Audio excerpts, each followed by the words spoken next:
বাঞ্ছা কল্পতরুভ্যশ্চ কৃপা সিন্ধুভ্য এব চ পতিতানাং পাবনেভ্যো বৈষ্ণবেভ্যো নমো নমঃ। জয় জয় শ্রীকৃষ্ণ চৈতন্য জয় নিত্যানন্দ জয় অদ্বৈত চন্দ্র জয় গৌর ভক্তবৃন্দ।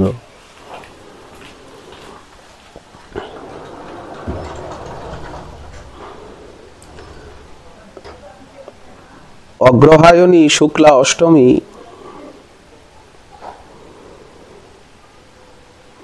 গৌড়ীয় বৈষ্ণব সম্প্রদায় আচার্যবর্য সূর্যকুণ্ড বাস্তব্য সিদ্ধ শ্রীল মধুসূদন দাস বাবাজি মহারাজের বাৎসরিক নির্জান তিথি স্মরণ উৎসব 84 ক্রোশ ব্রজমণ্ডলে পরম প্রসিদ্ধ পরবর্তীকালের বলদেব বিদ্যাভূষণ পাদের পর পরবর্তীকালের 4 বৈষ্ণবাচার্যের ভিতরে সিদ্ধ মধুসূদন দাস বাবাজি মহারাজ অন্যতম। পূর্বাশ্রমে এই সিদ্ধ বাবা কুলীন ব্রাহ্মণ সন্তান ছিলেন। নবীন বয়স, চক্ষুদ্বয় রক্তবর্ণ, কৃষ্ণানুরাগ এবং বাল্যকালের থেকেই পরম বৈরাগ্যবান। সেকালের দিনে অল্প বয়সে বিবাহ হতো, ইচ্ছা না থাকলেও জোর করে মাতা পিতা দ্বার পরিগ্রহ করান। কিন্তু কৃষ্ণ ভক্তির আবেশে সেই বিবাহের রাত্রে ইনি বাসর ঘরের থেকে পলায়ন করে আর বৃন্দাবনে এলেন। লোক পরিচয় ভয়ে কেউ আমাকে চিনে ফেলে, ধরে নিয়ে যায়। দেখুন ভজন লালসা কত। লোকালয়ের থেকে একান্ত স্থানে নির্জনে বনে ভ্রমণ করতে থাকেন। অনেক সময় অনাহারে বনে জঙ্গলে যমুনার তীরে দিন কাটাচ্ছেন শ্রী বৃন্দাবনে। একদিন মনে করলেন আমার তো এখনো দীক্ষা হয়নি, গুরু কৃপা ছাড়া তো প্রেম প্রাপ্ত হওয়া যায় না। অতএব কোন মহাত্মা বৈষ্ণবের নিকট রাধা কৃষ্ণ মন্ত্রে দীক্ষা নেব। যমুনার তীরে কেশি ঘাটে বসে এইরূপ চিন্তা করছেন, চিন্তামণিময় ধাম। এমন সময়ে জনৈক মহাত্মা এলেন। ইনি গঙ্গা মাতা বংশধর বলে প্রসিদ্ধ, ব্রজেই বাস করছিলেন। উনি বললেন যাও। উনি প্রথমে যমুনায় স্নান করলেন। যখন স্নান করে উপরে উঠে আসছেন তখন মধুসূদনকে দেখে আর বললেন, বেটা যাও, তুমি যমুনায় স্নান করে এসো, আমি তোমাকে দীক্ষা মন্ত্র দেব। শ্রী মধুসূদন হর্ষভরে যমুনায় স্নান করে এলেন। সেই বৈষ্ণব মহাত্মা তখন মন্ত্রার্থের সঙ্গে 10 অক্ষর মন্ত্রে তাকে দীক্ষিত করলেন। উনি ভাবলেন আমি চিন্তা করছিলাম বসে, চিন্তামণিময় ধামেরই এটি প্রভাব। মন্ত্র লাভ করে তিনি আবিষ্ট হয়ে পড়লেন, আর সেই মহাত্মাও অন্তর্হিত হয়ে গেলেন। সেই মহাত্মা যে কে, তার কি পরিচয়, নাম, কোন স্থান, তিনি কোথায় থাকেন, কিছুই জিজ্ঞাসা করতে পারলেন না। পরিবার আদি ক্রমশ প্রকৃতিস্থ হয়ে মন্ত্র জপ করতে লাগলেন। ভ্রমণ করতে করতে রাধাকুণ্ডে এলেন, গিরিরাজ পরিক্রমায় মানসী গঙ্গায় এলেন। সিদ্ধ কৃষ্ণদাস বাবাজি মহারাজ তখন মানসী গঙ্গার তীরে ছিলেন। তার শ্রীচরণে শরণ গ্রহণ পূর্বক বললেন, আমি মূর্খ বালক, কিছুই জানি না, আমাকে কৃপা করে ভজনের রীতিনীতি উপদেশ করুন। সিদ্ধ বাবা তার তেজপুঞ্জ কলেবর এবং তার ভক্তিভাব দেখে স্নেহের সঙ্গে তার পরিচয় জিজ্ঞাসা করলেন, বাবা তোমার নাম কোথায়, কি নাম, কোথা থেকে এসেছো? তিনি তখন গৃহত্যাগ অবধি দীক্ষা লাভ পর্যন্ত সমস্ত ঘটনা নিবেদন করলেন। সিদ্ধ বাবা সমস্ত ঘটনা শুনে বললেন, আমাদের তো রাগানুগা ভজন, সম্বন্ধানুগা, তো গুরু পরিবারের থেকেই তো সম্বন্ধ নির্ণয় হয়। তোমার শ্রী গুরুদেবের নাম, পরিবার ইত্যাদি তুমি কিছুই জানো না, অথচ তুমি মন্ত্রার্থের সঙ্গে এ সম্প্রদায়েরই মন্ত্র পেয়েছ, অতএব পুনরায় দীক্ষা লাভেরও তোমার অপেক্ষা নেই। এই জন্য আমি তোমাকে রাগানুগা ভজন উপদেশ করতে পারবো না। সেই সময় সম্প্রদায় পরম্পরার তীব্র শাসন ছিল, কেউ তিলমাত্র ব্যতিক্রম করতেন না। সিদ্ধ বাবার কথায় হুতাশ হয়ে আর উনি দারুণ ক্রন্দন করছেন। তার রোদনে সিদ্ধ বাবা দয়া পরবশ হয়ে বললেন, ভাই তুমি কাম্যবনে সিদ্ধ জয়কৃষ্ণ দাস বাবাজি মহারাজ আছেন, উনি সব সর্বজ্ঞ সর্বতত্ত্ববেত্তা, তিনি তোমার গুরুদেবের পরিচয় সম্বন্ধাদি সব বলে দেবেন। উনি কাম্যবনে গিয়ে সিদ্ধ জয়কৃষ্ণ দাস বাবাজি মহারাজের চরণে পড়ে আমূল সব ঘটনা বৃত্তান্ত জানালেন। সিদ্ধ বাবা সর্ববিদ, সবকিছুই জানেন, কিন্তু ভবিষ্যতে যাতে উপধর্মের সৃষ্টি না হয় এই জন্য তার দিকে দৃষ্টি দিয়ে বললেন, ভাই এ বিষয়ে আমিও তো কিছু অনুমান করতে পারছি না, অথচ তোমার দীক্ষা লঙ্ঘন করা অনুচিত। অতএব তোমার রাগানুগা ভজনে অধিকার নেই, তুমি একান্তে বসে হরিনাম করো। শ্রীমান মহাপ্রভু রাধারানী যা করবেন তাই হবে। যেমন চিন্তামণি স্বরূপ গুরুদেবের থেকে ইচ্ছা মাত্র তুমি মন্ত্র পেয়েছ, তিনিও অবশিষ্ট যা কিছু পাওয়ার জানার বোঝার আছে তিনি পূর্ণ করবেন। এই বলে তাকে বুঝিয়ে বিদায় দিলেন। শ্রী মধুসূদন বিচলিত চিত্তে রোদন করতে করতে শ্রী রাধাকুণ্ড তীরে এলেন। মনে মনে ভাবছেন, রাধাকুণ্ড তো সাক্ষাৎ রাধারানীর স্বরূপ, যদি আমার ভজনেরই অধিকার নেই তবে এ দেহ রাখার প্রয়োজন কি? কেউ তো আমাকে ভজন শিক্ষা দিচ্ছেন না, ভজন ব্যাপারে জানাচ্ছেন না। তো রাধাকুণ্ডের জলে এবারকার মতো আমি দেহ নির্বাণ করব, দেহ বিসর্জন করব। তাই হলো। অর্ধরাত্রে গলায় শ্রী গোবর্ধন শিলা বেঁধে রাধাকুণ্ডের জলে ঝাঁপ দিলেন। ক্রমশ অতল জলে গিয়ে পড়লেন। সেই সময় হঠাৎ কেউ যেন তার কণ্ঠবদ্ধ শিলা খুলে ফেলে আর তার হাতে একখানা তালপত্র প্রদান করে তাকে তীরে নিক্ষেপ করলো। কিছুক্ষণ পরেই প্রভাত হলো। মৃত্যু তো হলো না। অত্যন্ত দুঃখিত হলেন, কিন্তু তালপত্রখানি দেখে হর্ষ লাভ করলেন। সেই তালপত্রখানি নিয়ে তিনি গোবর্ধনের সিদ্ধ কৃষ্ণদাস বাবাজি মহারাজের নিকট গিয়ে উপস্থিত হলেন, সব কথা বললেন। সিদ্ধ বাবা সেই পত্রখানি দেখে সেই বিষয়ে কিছু না বলে, তাকে কিছু না বুঝিয়ে এতে কি লেখা আছে উনি জানতে চান। উনি পুনরায় কাম্যবনে সিদ্ধ বাবার নিকট পাঠিয়ে দিলেন। এখানে আনুগত্য দেখানো হচ্ছে, কারণ কাম্যবনের সিদ্ধ জয়কৃষ্ণ দাস বাবার আনুগত্যে সাধন করে গোবর্ধনের সিদ্ধ কৃষ্ণদাস বাবাও সিদ্ধি লাভ করেছেন।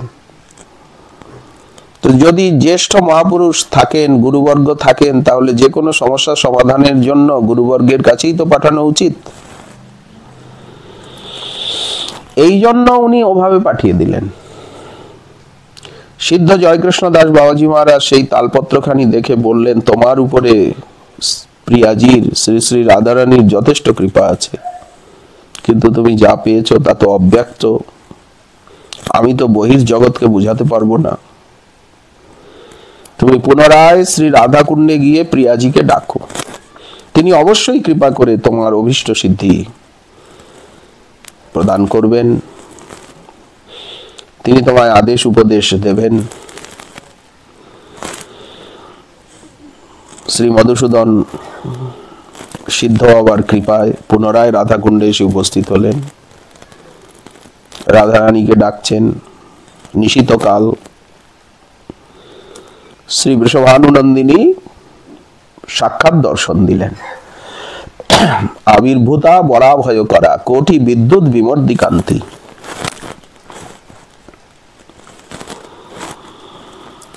দেখুন যে আজও বৃন্দাবন ধামে শ্রী রাধাকুণ্ড তটে বসে ডাকলে যে প্রিয়াজি দর্শন দেন, তার কৃপা পাওয়া যায়, তার প্রকট দৃষ্টান্ত। আর ভজন লালসা, উনি হরিনাম জপ করছেন, দীক্ষা মন্ত্র জপ করছেন, কিন্তু রাগানুগা ভক্তি জানবার জন্য, সম্বন্ধানুগা এই ভক্তি রহস্য লাভের জন্য ওনার এই যে আকুতি এবং তার যে ভজনাগ্রহ, তা না হলে এইভাবে কেউ গৃহত্যাগ করে আসে, এইভাবে নির্জনে থাকে, এইভাবে নির্বেদে কেউ দেহত্যাগ করতে যায় যে আমার ভজন হলো না, আমি ভজন হলো না নয়, আমাকে কেউ ভজন শিখাচ্ছেই না, আমি ভজন শিখতে পারলাম না। তাহলে ভজন শিক্ষায় সাধ্য সাধন তত্ত্ব জানবার জন্য কতটা আকুতি আগ্রহ প্রয়োজন।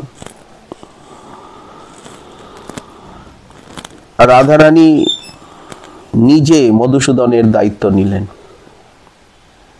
এবার বললেন, যাও সূর্যকুণ্ডে গিয়ে বাস করে ভজন করো, সেই স্থানেই তোমার সেবা লাভ হবে, ওখানে আমার নিত্য লীলা, আমি নিত্য সূর্য পূজার জন্য ওখানে যাই, তোমাকে দর্শন দেব, তুমি আমার সেবা পাবে। আচ্ছা, রাধারানী যদি কাউকে বলেন যে আমি তোমাকে অঙ্গীকার করলাম, তুমি অমুক জায়গায় গিয়ে ভজন করো, তোমার ভজন সিদ্ধি লাভ হবে, তুমি আমার সেবা পাবে, রাধারানীকে দর্শন করলেই তো প্রেম, প্রেম তো লাভ হয়েই গেছে। তারপরেও কি ভজন? বললেন হ্যাঁ, ভজনের মহিমা এত বেশি, ভজনের দ্বারাই তো সেই প্রেমানন্দকে, ভাবানন্দকে, রুচির আনন্দ, আসক্তির আনন্দকে আস্বাদন করতে হবে। কৃষ্ণ প্রাপ্তির উপায় নাহি আর ভজন বিনে। রাধারানী আরেকটি কথা বললেন, তুমি যে মন্ত্র পেয়েছো সেই মন্ত্রে কাকে দীক্ষিত করো না, আর আমি তোমাকে যা দিলাম আজীবন গোপনে রেখো। রাধারানী কি দিয়েছেন? ওই তালপত্রে কি লেখা আছে? গুরু পরম্পরা, গুরুবর্গের নবদ্বীপ ধামের স্বরূপ, বৃন্দাবন ধামের স্বরূপ, সেবা, একাদশ ভাবান্বিত, ভাবযুক্ত ওই তালপত্র, তাতেই সিদ্ধ স্বরূপের পরিবারের সবকিছুর পরিচয় রয়েছে।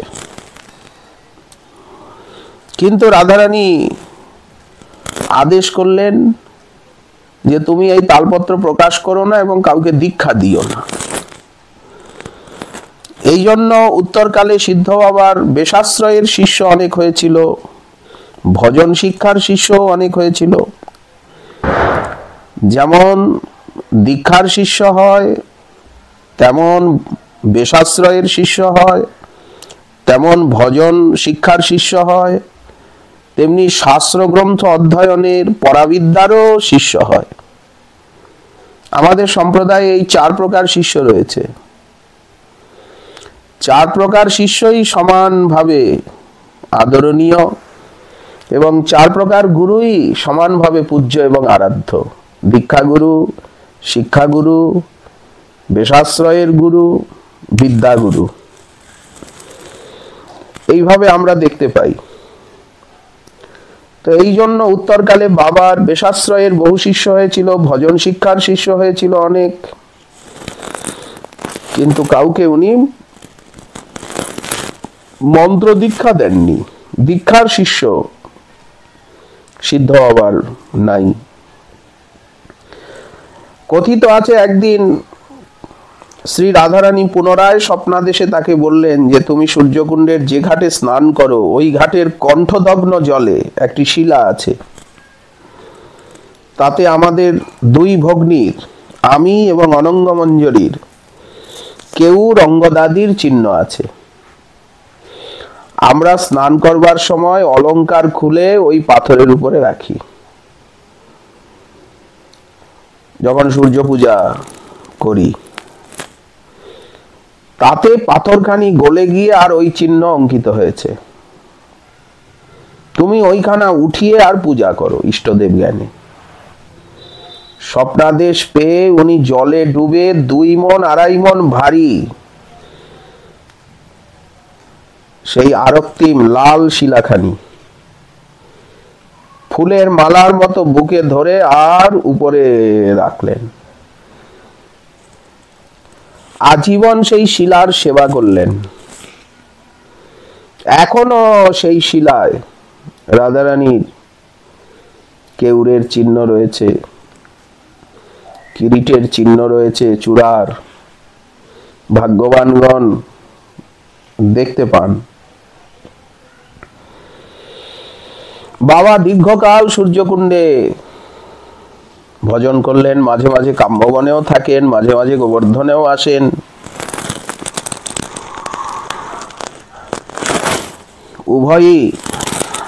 উভয়কে শিক্ষাগুরু পাদপদ্মের মর্যাদা দেন। উভয়ের কাছেই ভজন তত্ত্ব আলোচনা করেন। বর্ষানে হোলি লীলা হচ্ছে, রঙ্গিলি হোলি, ফাল্গুন মাসের শুক্লা নবমী। অপরাহ্নকালে তিনি সাদা বহির্বাস গায়ে দিয়ে অতি দ্রুত গতিতে কুটিরের থেকে বাইরে গিয়ে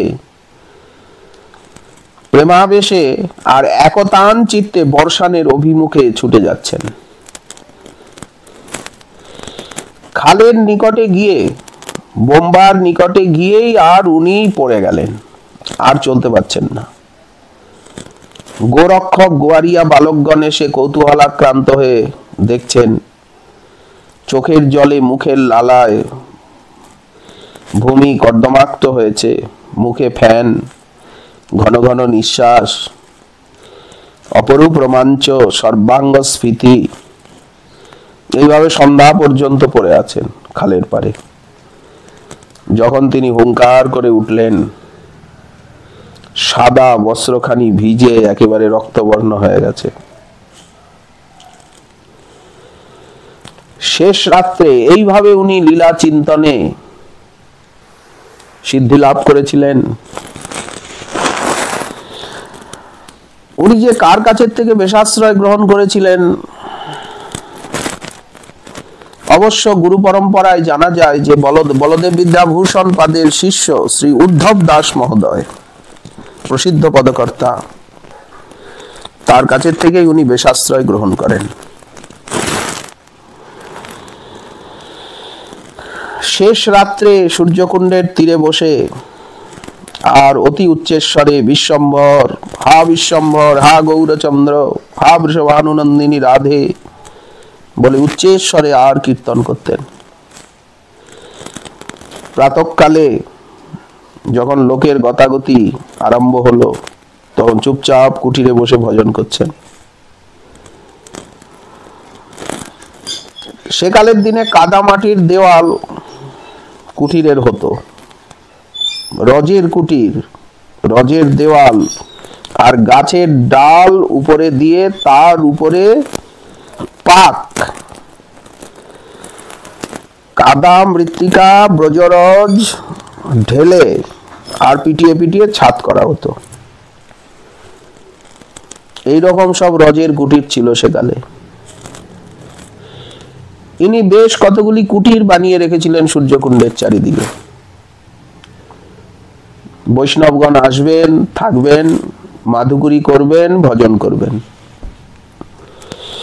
এইভাবে সেকালের দিনে বিভিন্ন স্থানে 84 ক্রোশ ব্রজমণ্ডল জুড়ে আর গৌড়ীয় বৈষ্ণবগণ অবস্থান করতেন। তারা রজের কুটিরে থাকতেন, আরো রজের কুটির বানিয়ে রাখতেন। অতিথি অভ্যাগত বৈষ্ণবগণ আসবেন, তারা এইসব মনোরম স্থানে ভজন করবেন, অনুভূতি প্রাপ্ত হবেন এবং ব্রজবাসীর ঘরে মাধুকরী দ্বারা জীবিকা নির্বাহ করবেন। তখন শ্রীল মধুসূদন দাস বাবাজি মহারাজ বৃদ্ধ হয়ে গেছেন। একদিন শুনলেন তার ধর্মপত্নী নাকি তাকে দর্শন করতে আসছেন।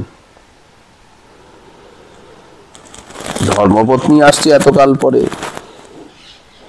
শোনা মাত্র ইনি আমি গোবর্ধনে যাই, গোবর্ধনে প্রায়ই আসেন, গিরিরাজ পরিক্রমায় আসেন, কাম্যবনে যান, আমি গোবর্ধনে যাচ্ছি, এই কথা বলে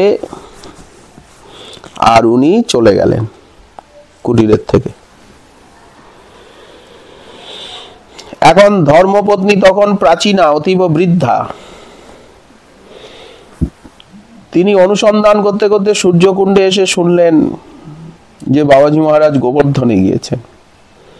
বৃদ্ধা ব্রাহ্মণী সেখানের থেকে আবার গোবর্ধনে উপস্থিত হলেন, শুনলেন বাবাজি মহারাজ গোবর্ধনে নেই, গোবর্ধনের থেকে অন্য জায়গায় চলে গেছেন। এইভাবে 4-5 বার ঘুরেও 4-5 স্থানে উনি বাবাজি মহারাজের দর্শন না পেয়ে শেষে বুঝলেন যে বাবাজি মহারাজ তাকে দর্শন দিবেন না। বিয়োগেও বাঞ্ছে প্রিয়হিত, এই প্রীতির রীতি স্মরণ করে ব্রাহ্মণী তখন উনি স্বচ্ছন্দে ভজন করুন, ব্রজধাম দর্শন করে স্বদেশে চলে গেলেন। তার কিছুদিন পরে সিদ্ধ বাবা দেখতে পেলেন যে তার চরণে ক্ষতরোগ প্রকাশ পেয়েছে। তখনকার দিনে ক্ষতরোগের কোনো চিকিৎসা ছিল না, এর কোনো প্রতিকার নেই ভেবে আর উনি দেহত্যাগ করার সংকল্প নিয়ে পায়ে ন্যাকড়া জড়িয়ে, চরণেতে আর ন্যাকড়া জড়িয়ে উনি নিকটে আর বনের ভিতরে কুটিরের অতি কষ্টে কুটিরের বাইরে গিয়ে, চারদিকেই তো তখন বন, আর সূর্যকুণ্ডে তো বন ছিল, আর কুণ্ড অনেক বিশাল ছিল সেকালে, চারিদিকে জলাশয়, কত নানা রকম সুন্দর সুন্দর পক্ষী শীতকালে, চারিদিকে কদম্ব কানন। উনি সেই বনের ভিতরে পড়ে রইলেন, কাউকে কিছু বলেননি। সূর্যকুণ্ডবাসী বৈষ্ণবগণ বা যারা নিকটে আসা যাওয়া করেন তারা অন্বেষণ করেও কোনো সংবাদ পেলেন না, বিবিধ জল্পনা করতে লাগলেন। এইভাবে উনি বনের মধ্যে পড়ে আছেন, ক্ষতরোগ বৃদ্ধি পাচ্ছে, এর কোনো চিকিৎসা নেই, কোনো উপায়ান্তর নেই। তখন অনন্য উপায় হয়ে তিনি রাধারানীর নাম করতে লাগলেন, রাধারানীকে ডাকছেন, প্রতিক্ষণে মৃত্যুর প্রতীক্ষা করছেন। এইভাবে 2 দিন অতিবাহিত হলো, বাবার মুখে এক বিন্দুও জল পড়ে নাই। পাছে কেউ তার অনুসন্ধান করে এই ভয়ে উনি চুপ নীরবে নাম করে কাঁদছেন, জোরে জোরে নাম করছেন না। অন্য সময় জোরে জোরে নাম করেন, হরে কৃষ্ণ হরে কৃষ্ণ হরে কৃষ্ণ, কত রকম পদ পদাবলী গান করেন, হা গৌরাঙ্গ, হা বিশ্বম্ভর, হা করুণাময়ী রাধে। সেকালের দিনে এরকম উচ্চ নামই প্রশস্ত ছিল, জোরে জোরে সকলে নাম জপ করতেন, জোরে জোরে কীর্তন করতেন। আর দেখবেন এই জন্য ব্রজবাসীরাও জোরে জোরে নাম করা পছন্দ করে, জোরে জোরে, যত জোরে চিৎকার করে রাধে গোবিন্দ গোবিন্দ কৃষ্ণ মুরারি মুকুন্দ, চুপ চুপ করে নাম করাকে ব্রজবাসী ভাবেন যে বাবা বাবা সো রাহা হয়, কিন্তু জোরে জোরে নাম করলে ব্রজবাসী খুব আনন্দ পান।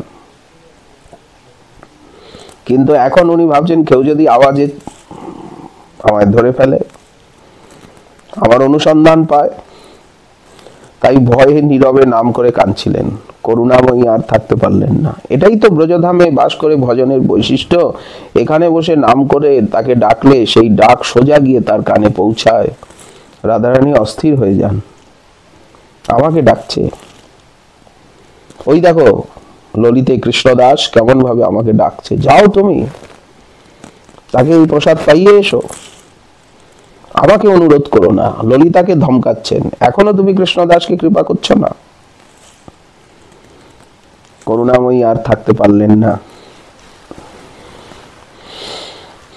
কিশোরী ব্রজবালিকার রূপ ধারণ করে কিছু রুটি জল নিয়ে দেখুন মাধুগুরির স্বরূপ কি, এই যে ব্রজে মাগিয়া খাইব মাধুগুরি, এই মাধুগুরির স্বরূপ কি? রাধারানী নিজে মাধুগুরি এনে দিচ্ছেন, রুটি আর জল। তখনকার দিনে তো রুটি, কোথায় এত শাকসবজি। তৃতীয় দিবসের অপরাহ্নে রাধারানী এসে উপস্থিত এই রূপে, কিন্তু ধরা দিচ্ছেন না। ধরা দিলে তো আর এমন লীলা হবে না। बोलन अरे तू या काईकू आए पड़ा है, हम तो कितना ढूंढते हुए यहाँ आई, तो काल भी माधुपुरी लाने में नहीं गया, परसों भी नहीं गया, महीना ने तेरे ताई रोटी भेजी खाई ले जिमा ले बाबा जी। किशोरी बालिकाटी तार बहु दिनेर परिचिता, जे बाड़ीर बालिका ताओ तिनी जानेन। দেখুন রাধারানী এইভাবেই কৃপা করেন, ব্রজবালিকার রূপ ধারণ করে। শ্রীকৃষ্ণ এইভাবেই সিদ্ধ জয়কৃষ্ণ দাস বাবাকে কৃপা করেছিলেন ব্রজবালকের রূপ ধারণ করে। তাহলে ব্রজবালক বালিকার বেশে তিনি আসেন, আজও আসেন, আজও ঘোরেন, চোখের সামনেই ঘোরেন। কিন্তু প্রেম না হলে, ভক্তির আলো ছাড়া তাকে ধরা চেনা যায় না। অতএব বালিকাটি বহুদিনের পরিচিত, যে বাড়ির বালিকা তাও তিনি জানতেন। তাকে কিঞ্চিত পরিহাস এবং প্রণয় কোপের সঙ্গে বললেন, তু কাইকু ইহা आई,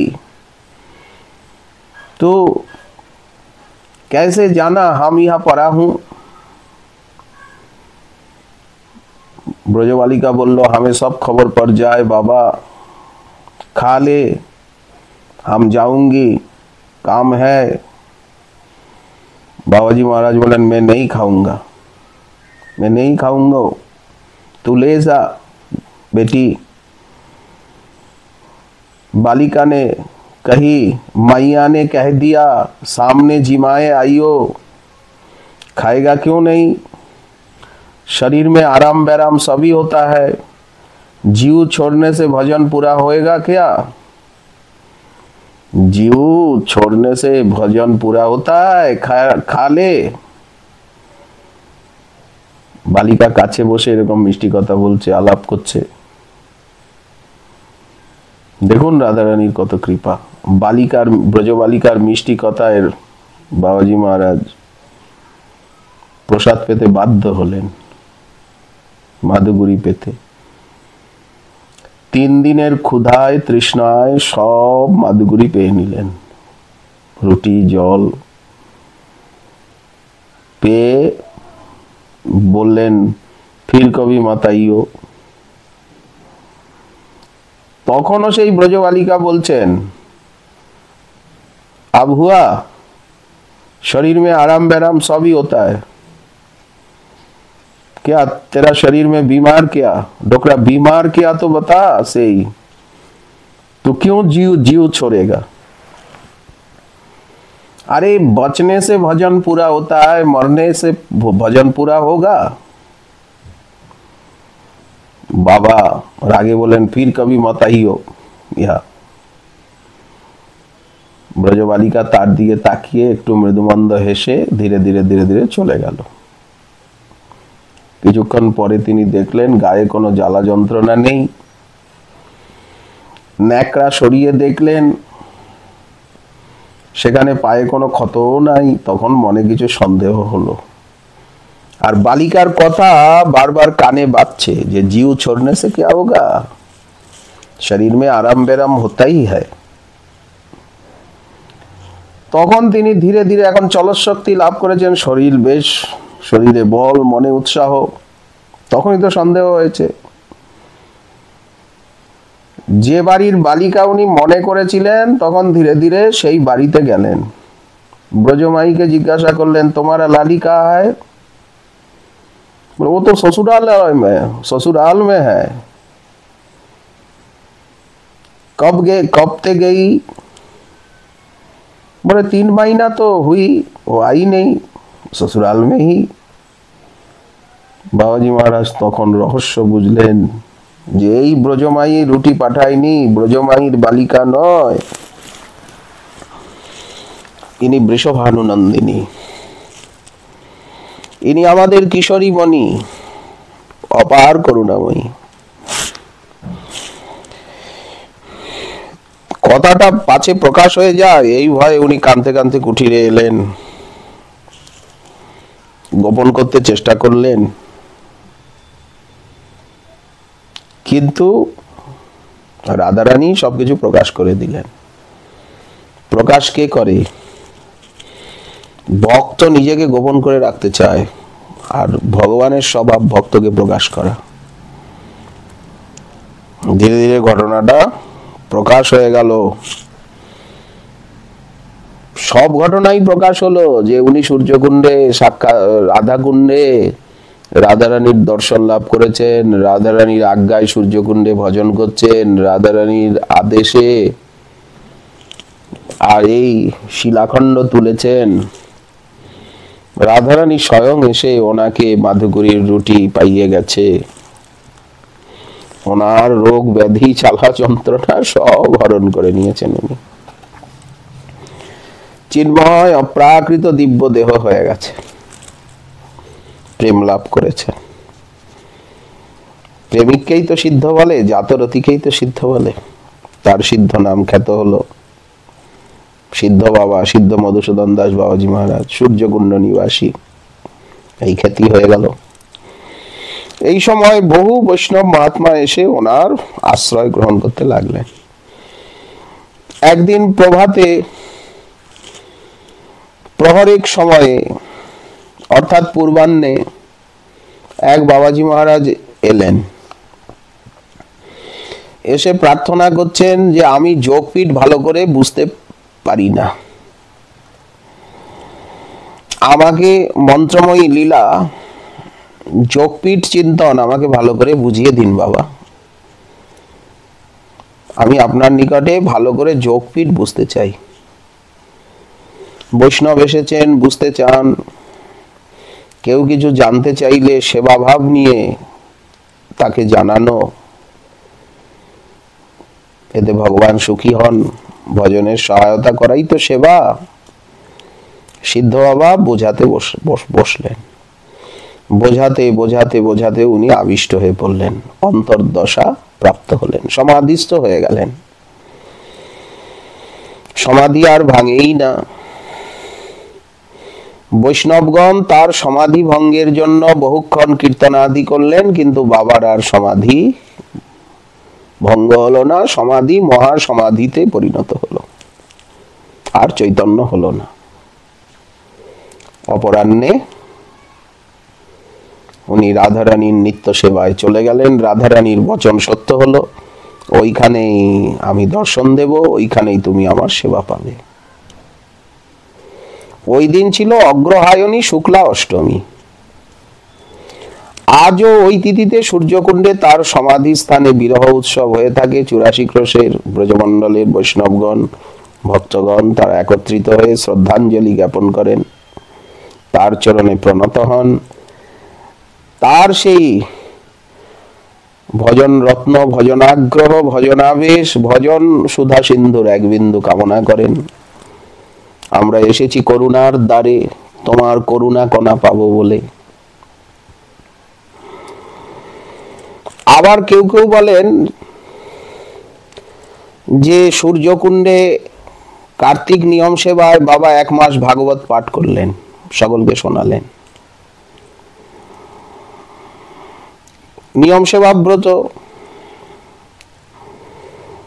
বাবা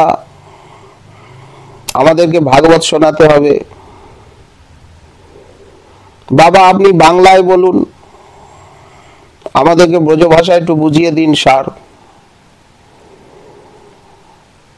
রাস পঞ্চাধ্যায়ী পাঠ করছিলেন, তো এই রাস পঞ্চাধ্যায়ী পাঠ করতে করতেই আর বাবা ভাব সমাধি প্রাপ্ত হলেন। শ্রীমদ্ ভাগবত পাঠ করতে করতে রাস পঞ্চাধ্যায়ীতে এসে বাবা রাস পঞ্চাধ্যায়ী ব্যাখ্যা করতে করতেই শ্রীকৃষ্ণ কোথায় বিশ্রাম করলেন, রাসনৃত্যের পর সেবাকুঞ্জে না কোথায় এই বাবা সেই রাসলীলার আবেশে আবিষ্ট হয়েই তিনি মহাসমাধি প্রাপ্ত হলেন। সেই স্থানেই, যে স্থানে বসে মহাসমাধি প্রাপ্ত হলেন, নির্জান লীলা লাভ করলেন, প্রাপ্ত হলেন, সেইখানেই সূর্যকুণ্ডে তার সমাধি। এইভাবে অলৌকিক লীলা সব গৌর পার্ষদগণের, কৃষ্ণ ভজনে অনুরাগী যারা, তারা কিভাবে যে এই ব্রজধামে এসে আর সাধন করে তারা সিদ্ধি লাভ করেছেন। মাঝে মাঝেই সূর্যকুণ্ডের বাবা তিনি গোবর্ধনে সিদ্ধ কৃষ্ণদাস বাবার নিকট উপস্থিত হতেন, অথবা পত্র পাঠিয়ে নানাবিধ ভজন সম্বন্ধীয় জিজ্ঞাসা তার কাছে রাখতেন এবং তার সদুত্তর প্রাপ্ত হতেন। এই জন্য গৌড়ীয় বৈষ্ণব জীবনে পরম পূজ্য হরিদাস দাস বাবাজি মহারাজ কিছু চিঠির সন্ধান দিয়েছেন, কিছু পত্রের। সূর্যকুণ্ডের সিদ্ধ মধুসূদন দাস বাবাজি মহারাজ তিনি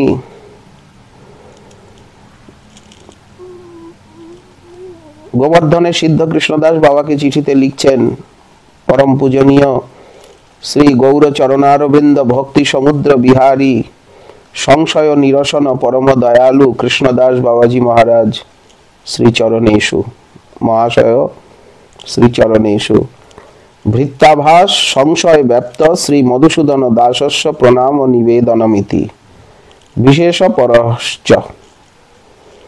আপনার চরণ কৃপাতে এখানে আনন্দ, আপনার চরণ কৃপাতে সূর্যকুণ্ডের তীরে পড়ে আছি মাত্র।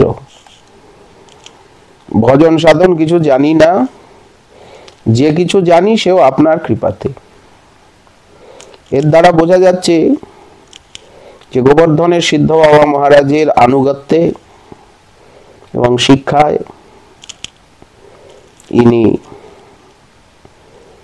সেই অভিমানেই সাধন করছিলেন। অনুরাগী জনের হয়ে অনুগত,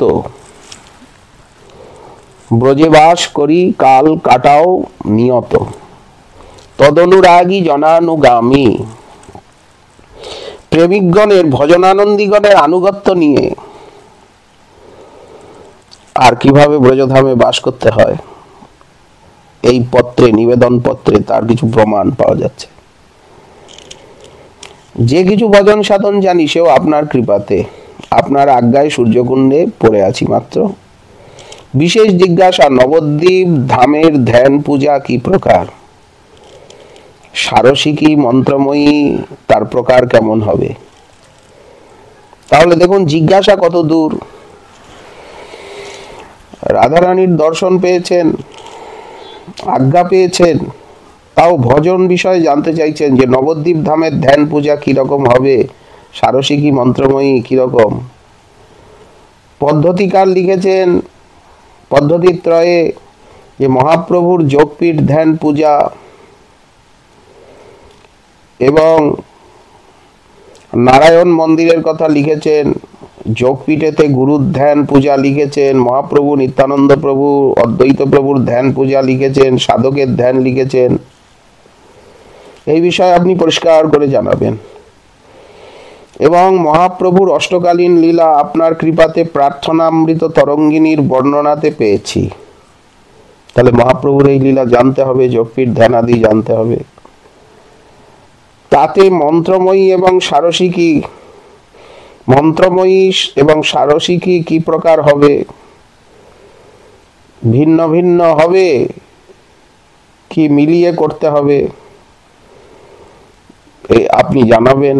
শচী মায়ের ঘরে ভক্তবৃন্দের সঙ্গে যখন মহাপ্রভু ভোজন করেন তখন নারায়ণের প্রসাদ ভোজন করেন তো, নাকি আমানিয়া করেন? এও আমাকে জানাবেন। পূজার সময়ে বসবার প্রকার কেমন হবে? কেউ বলেন নিত্যানন্দ প্রভু দক্ষিণে,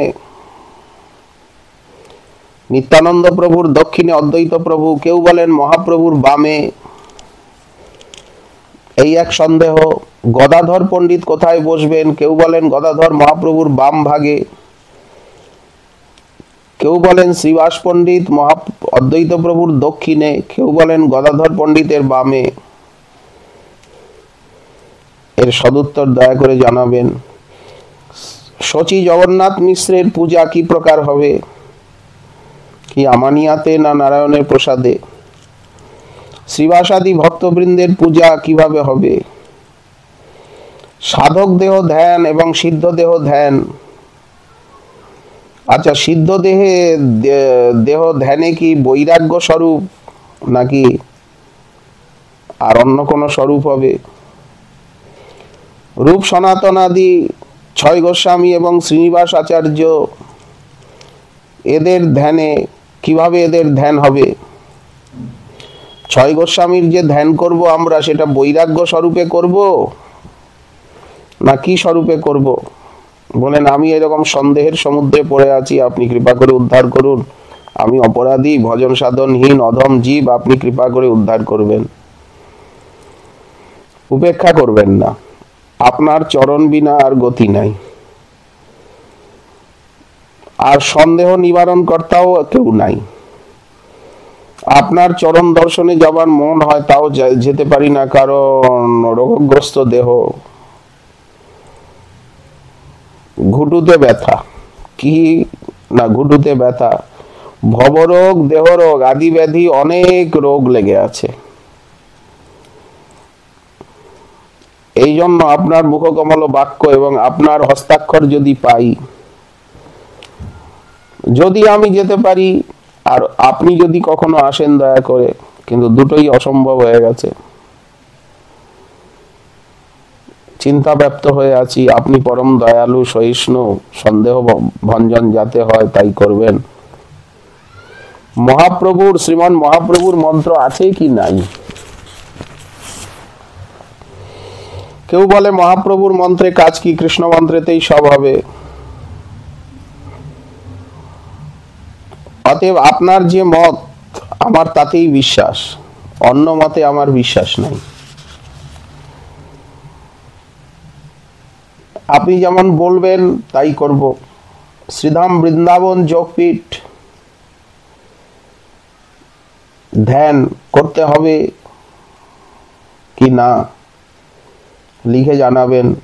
আপনি তো অন্তর্যামী রূপে সকলেই জানেন। নিজ গুণে শিক্ষা দেবেন, যাতে শ্রী গৌরাঙ্গ এবং রাধাকৃষ্ণ চরণ সেবা আমার প্রাপ্তি হয়। আপনি বিজ্ঞ, সবতত্ত্ব জানেন, আমি অজ্ঞ, কিছু জানি না। বিচার করে যথা কর্তব্য তাই করবেন, অলমিতি বিস্তরেণ। এই পত্র কাউকে দেখাবেন না, শোনাবেন না। হরি বল, হরি বল। সিদ্ধ কৃষ্ণদাস বাবাজি মহারাজ তার প্রত্যুত্তরে গোবর্ধনের উনি যে লিখেছিলেন, দেখুন কত দৈন্য। শ্রী শ্রীমৎ রাধা গোবিন্দ দেব শ্রীমৎ চরণারবৃন্দ বিগলিত চিন মকরন্দ মধুর রসানন্দিত চিত্ত চঞ্চরিকেষু শ্রীমৎ ভাগবত প্রবর শ্রী মধুসূদন দাসাভিধেষু কৃষ্ণ দাসেন কৃত অনন্ত প্রণতি ততয় সন্তু। আপনি পত্রে লিখেছেন, তাতে অনেক প্রশ্ন আছে, তা বক্তব্য মতো বক্ত মতো লিখে পাঠাবো, সময় মতো লিখে ধীরে ধীরে পাঠাবো, ভক্ত মতো। মন্ত্রময়ী উপাসনা হ্রদবৎ আর সারসিকী স্রোতবৎ। কালিন্দীর হ্রদ হয়, হ্রদের কালিন্দী নয়। তেমনি সারসিকীরই অন্তর্ভূত মন্ত্রময়ী হয়। তথাপি দুটি প্রকাশ নিত্য হয়। দুটি লীলা, দুটি প্রকাশ। সারসিকী লীলা সবাই করেন না, তার মন্ত্র জপ ধ্যান পূজা আবশ্যক যা কিছু যোগপীঠে হয়।